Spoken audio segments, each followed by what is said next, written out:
Hello, I'm George Gonzalez, and today is Multiplayer Monday. We have some exciting things coming up, and especially in the month of September. And this is the first video of a series that I'm going to do that's going to involve multiplayer specific things and also level up things. These videos are going to help everyone of all skill levels. The main thing we're going to answer is how to tackle multiplayer games. Maybe you've thought about multiplayer games, but you for different reasons, maybe you stayed clear, maybe you're just learning, and so you want to wait to do multiplayer games, or maybe you're just not sure on where to go about multiplayer games. Today I'm going to show you some tricks on how to tackle multiplayer problems and how to start your multiplayer game. And I'm going to do a series that will show you how to take something from single player to multiplayer and how I would tackle that, and to show you that it's easier than you thought, but you need the proper guidance to do so. And so I'm going to have these videos so that you can take your skills to the next level and be able to make any game that you want multiplayer. Obviously, there's going to be, if you've already made the first person game or the first single player game, it might be harder to go multiplayer game. But this will give you the skills so that, let's say 5 years from now, you want to make a multiplayer game. This will give you an idea of what you can do with a single player game to turn it into a multiplayer game. Okay, so today we're going to go over answering some questions about starting multiplayer games, what you should be looking out for,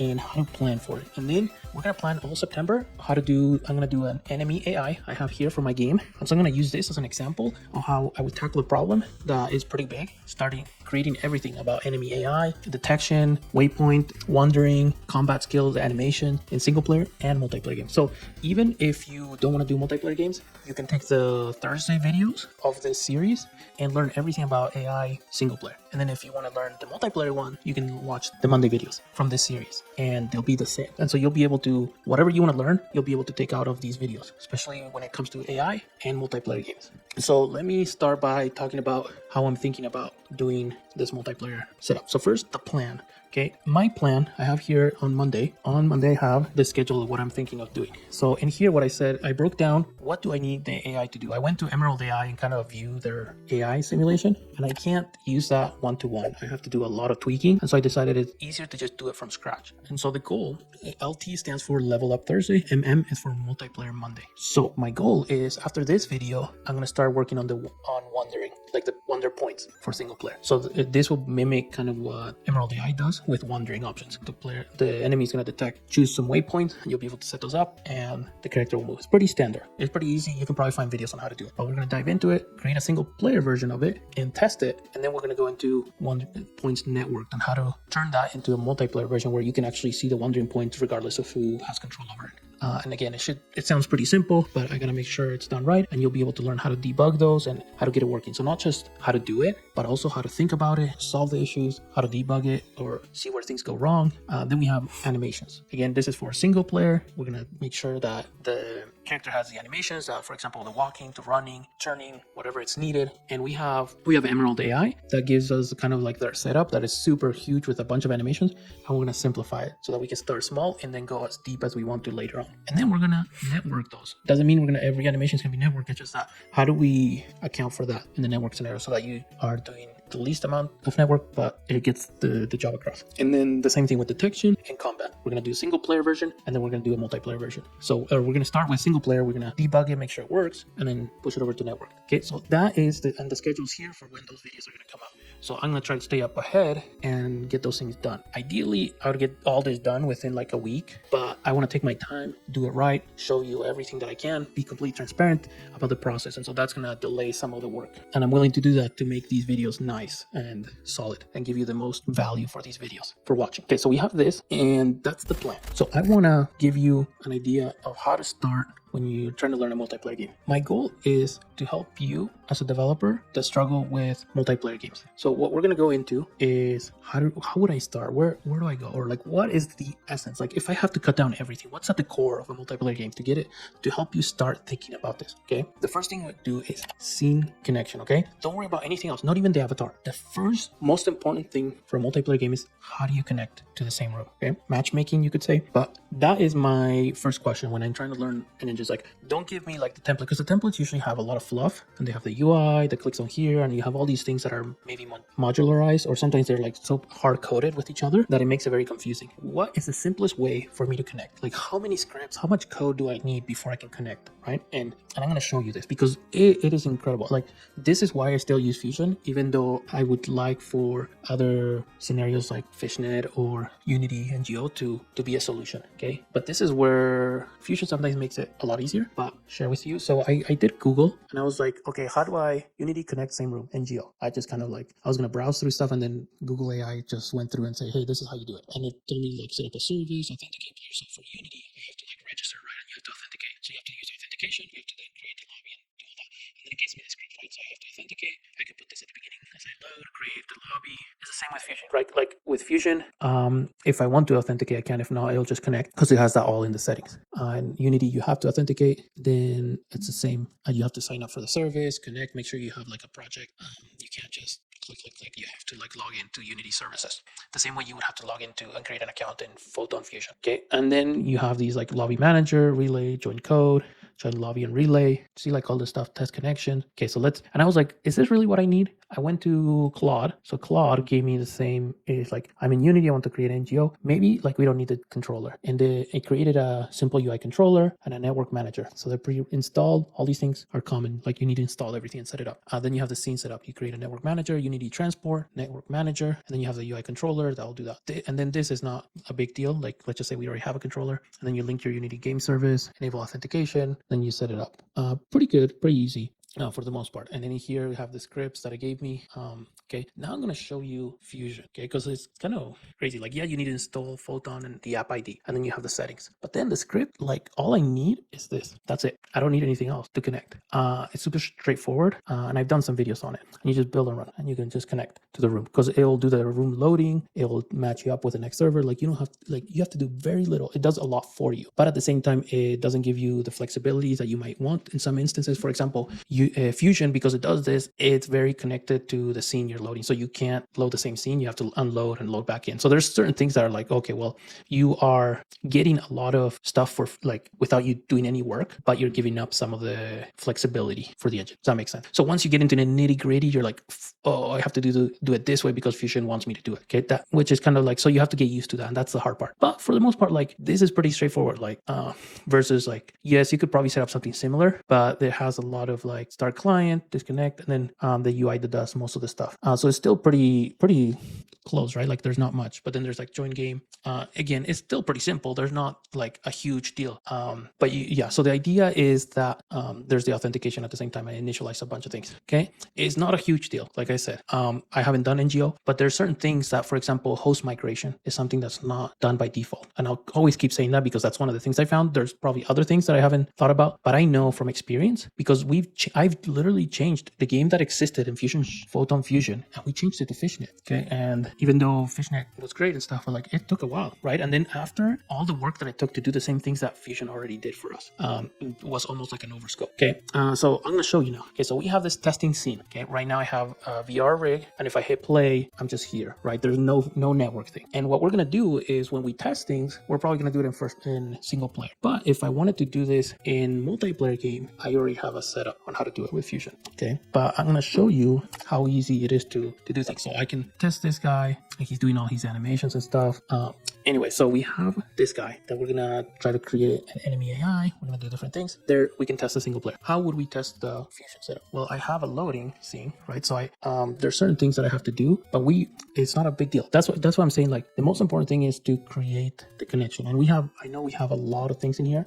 I went through videos before on how this connection is set up. The main thing in here, the launcher, we have the share room scene transition. In here, I do a lot of things that you don't need to worry about. But the main thing is in here, this determines the next room that we're going to go in. So instead of doing this, okay, I'm going to duplicate this. When you create your own thing, you're going to say, okay, how do I connect to the next room? How would I do this if I'm Unity NGO? You go to ChatGPT and tell, how do I connect to a room? And you learn how to connect to a room, because that is the only thing you need right now, is learn how to connect to the same room. Because once you connect to the same room, you can start testing multiplayer stuff. The second step is being able to see each other. Okay, let me show you what I mean.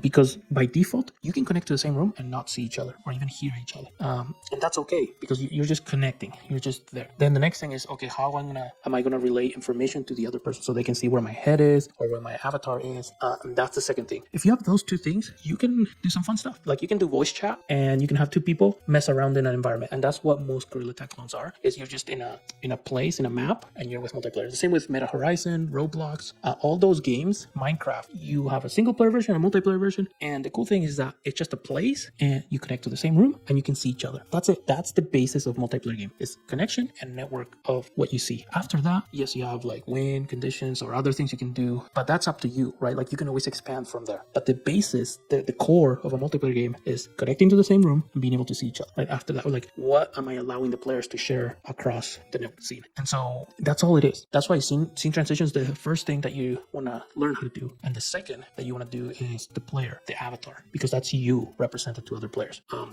And that's not hard to do, right? But it can be daunting because you want to do all these other things. So break it down, just figure out how to do the scene loading, and you can do that. You can learn that in a day, and then you can learn the avatar. But let me show you. So in here, we have the name of the room doesn't matter, the index matters. So we have in here the build index. Let's say we have, what is that? Testing scene is here, and it's index 6. Okay, so you have index C6 right here, index 6. And here I have things set up. So like if I want to put a single player, or if I want to do max clients, like 50 or 20, whatever I want, or 8, and the name is testing. This doesn't matter as much. And then what we're gonna do is in this game launcher, the next room is not gonna be this one, it's gonna be this. And so I have it set up. The script, the reason I set up the script is so I can do stuff like this. And I hit launch, it's gonna initialize stuff in preparation, like spells and other things that I might need, but I don't need it right now. But the idea is that if you want to do this for your game and you want to do NGO, you want to do fishnet, whatever you want to do, figure out the scene transition, and then see now we're in here with all the non-destroyable stuff. Still, this is not networked, right? Like there's no, I just have my rig and the other person will not see my rig. Okay, and so I'll show you how I set it up.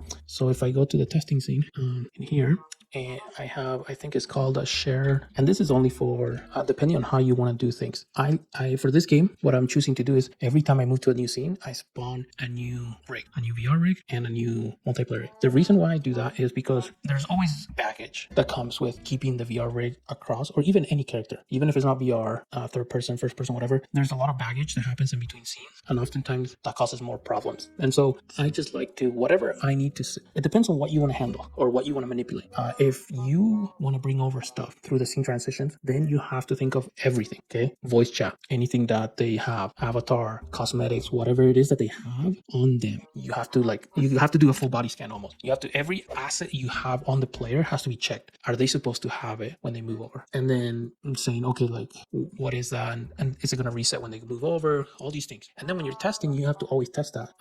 I prefer delete everything and bring it back, because then if, let's say I do need to check the cosmetic, well, I can store that. And so instead of having to check everything, I know the rig will be clean and will have nothing when it loads. It's empty. So I need to every time load the avatar, which is not a big deal because I would have to check it regardless. And so it gives me less baggage. If there's an error, it will not go with it, right? So if there's a bug with the player, it will be contained within that scene. And so I have to fix it in that scene instead of carrying over between scenes to scene. And then you're like, oh, I don't know where the bug is. And so it makes it easier for me to debug, a lot easier, because if it's not game breaking, sometimes you just go to the next, the player will know, okay, well, if I go to the next scene, it'll fix itself. And so it's just even if the bug is live, it's not a huge deal because players will get used to just going to the next scene and it'll clear out. So that's nice because it's like, it might help you in the long run, even though you still want to fix that. But those are the reasons why I prefer to just remove the rig. Don't worry about it. Just boom, new rig. And then we have the share lobby spawner. So let me show you. There should be a, let me check. I'm going to do -1. I'm just going to grab one of the previous scenes. I have a component that has everything, but I don't want to bring that everything because it'll overwhelm you on everything that I have to load before. The other nice thing about having this,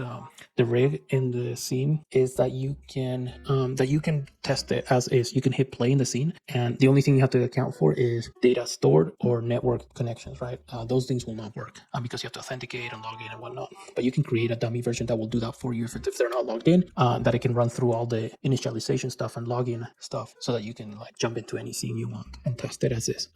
Let me see. Is it here? So you have the share lobby spawner. Also, this is within a prefab, so it's not its own thing. That's why we couldn't find it as a prefab. I'm going to duplicate it, move it over. Oh crap. And I'm going to show you. This is the last thing we're going to go over, and then you can wait. On Thursday, we'll go over prep and do the wandering option for AI. Okay, so we have what happened. Oh, here's the shared lobby. We have a fusion rig that we're going to spawn. The scene transition, if we need, like this is to say, okay, where do we come from? We don't need any of this right now. I don't need any of this. VR rig. So this is specifically like to do a fade out. So that I don't like doing game object.find, but you can do that too if you want. And then an initial position to spawn, like if I wanted to move the player here in front of like there, I can do the initial spawn position for the, I call it, and then we have the shared lobby spawn position. And then if I wanted to do something when the player spawned, I could do that, but I don't need it. Okay, so this and that will be enough to kind of start, and this will spawn this fusion rig. I'm going to show you. Oh, where is it? Fusion, there, the fusion rig. And basically what this does is, and there's nothing loaded again because it's going to load all your cosmetics and whatnot, but this has like the network of like the hands and stuff so that it connects, and so that way people can see. This is what people will see from you, and so it connects this with the fusion rig. Okay, in VR. In non-VR games, you can just have one character. It's just in VR it gets more complicated, and so you need this kind of setup.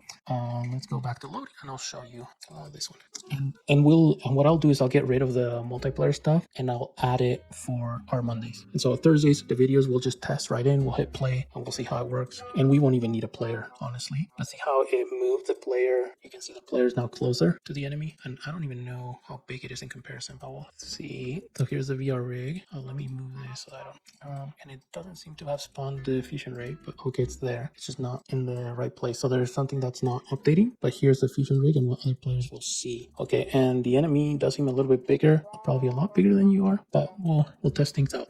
The thing that's not happening is, see, we have no reference with the rig. Okay, so there's something missing. That it is, let me see. Okay, it's trying to find VR rig version 2. Okay, and it's because of this. Okay, let me check. This is why I don't like the finding component. I need to improve that, because like when you do GameObject.find, it has to find the exact thing or else it won't work. Okay, loading. That's a side quest loading, but now we'll go. There's other ways to improve it. So right now I just need to find the rig, and so you can have the spawner kind of say, hey, this is the rig, so that you know what the rig is ahead of time. I can show you maybe next Monday we can do that and fix that, because I think that's a good. Okay, now the player is connected with the rig, so if I move the rig, it'll move the avatar with it. Okay, so I have here, so I can move it. Now see the avatar moves with the player, and there it is. Okay, and this is network, so if I put a VR headset, I make a build, we can test this. And the cool thing about this is that we can launch a build that goes into the scene, and we can start, and maybe by the end we'll do that, where I'll build it to the headset and I'll go in here and test it to make sure the co-op functionalities are working, and we can both fight this guy at the end. Okay? If you like these videos and you have questions, like any type of game you want to throw at me, let's talk about it, and could look into making a video for it. But I really like making games. For me now, it's just a matter of putting time to make something happen. Any game, like I have a Marvel Rivals video, or how to, not Marvel Rivals, sorry, a Marvel Snap type of card game mixed with like Clash Royale type mechanics, and the others. And so I